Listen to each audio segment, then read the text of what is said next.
Choque elétrico.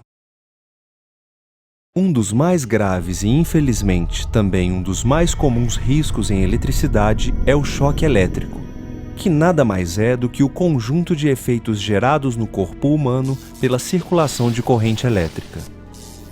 Em termos de riscos fatais, o choque elétrico pode ser analisado sob dois aspectos.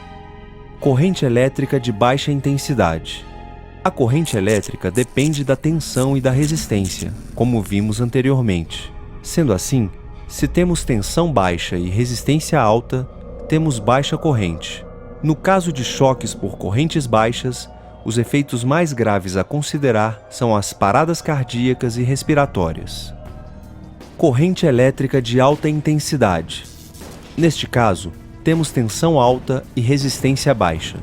Nos choques por correntes altas, o efeito térmico é o mais grave, ou seja, teremos como efeito queimaduras externas e internas.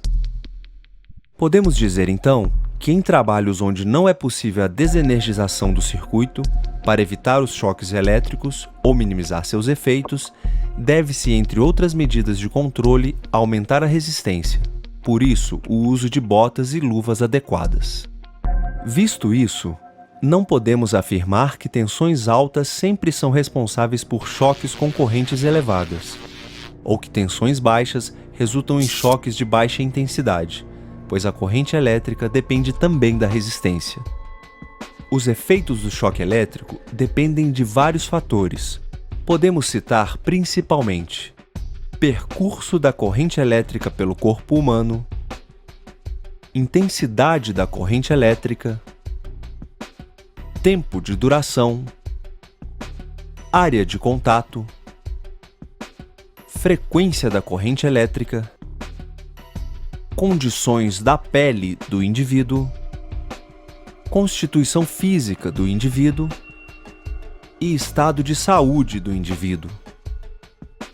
Entre os efeitos produzidos no corpo humano pelo choque elétrico, podemos evidenciar elevação da temperatura dos órgãos devido ao aquecimento produzido pela corrente do choque, queimaduras de primeiro, segundo e terceiro grau, rigidez dos músculos, comprometimento do coração quanto ao ritmo e batimento cardíaco, comprometimento da respiração e deslocamento de músculos e órgãos internos. Devemos atentar ao fato de que muitos órgãos aparentemente sadios, depois do choque, podem demorar dias ou até meses para apresentar sintomas, que muitas vezes não serão relacionados ao choque em função do tempo transcorrido entre o acidente e o aparecimento dos sintomas. Proteção contra choques elétricos.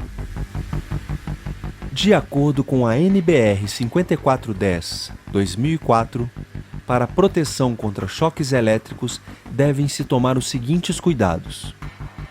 Primeiro, partes vivas de instalações elétricas não devem ser acessíveis.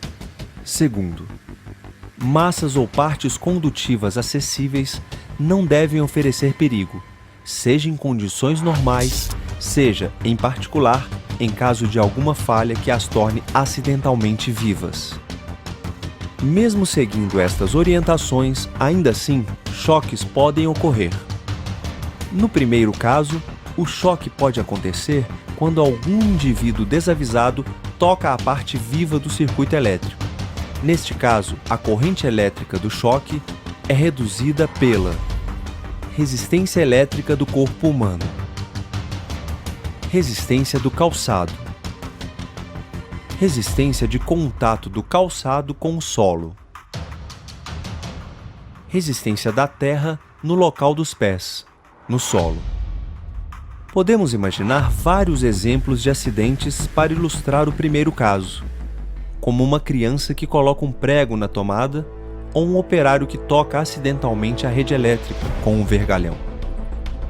As medidas de proteção básicas que devem ser previstas para evitar choques, neste caso, são isolação ou separação das partes vivas, uso de barreira ou invólucro, limitação de tensão, Uso da tensão de segurança. Seccionamento automático. Utilização de DDR, dispositivo diferencial residual, por exemplo. No segundo caso, o choque elétrico acontece quando regiões neutras tornam-se vivas, através de uma fuga de corrente elétrica na instalação ou nos equipamentos. Um exemplo de choque neste caso pode ocorrer quando encostamos em uma máquina de lavar ou no registro de um chuveiro. Normalmente, estas partes não deveriam apresentar risco de choque elétrico. Entretanto, pode acontecer uma fuga de corrente elétrica, ou seja, pode haver corrente elétrica circulando em tais partes e quando o indivíduo entra em contato, a corrente elétrica passa pelo seu corpo em direção ao menor potencial, que é geralmente a Terra. Para evitar choques desse tipo, devemos utilizar dispositivos de seccionamento automático, aterrar adequadamente as máquinas e equipamentos elétricos, isolar estas partes com material não condutor, borracha, por exemplo. Isolação suplementar.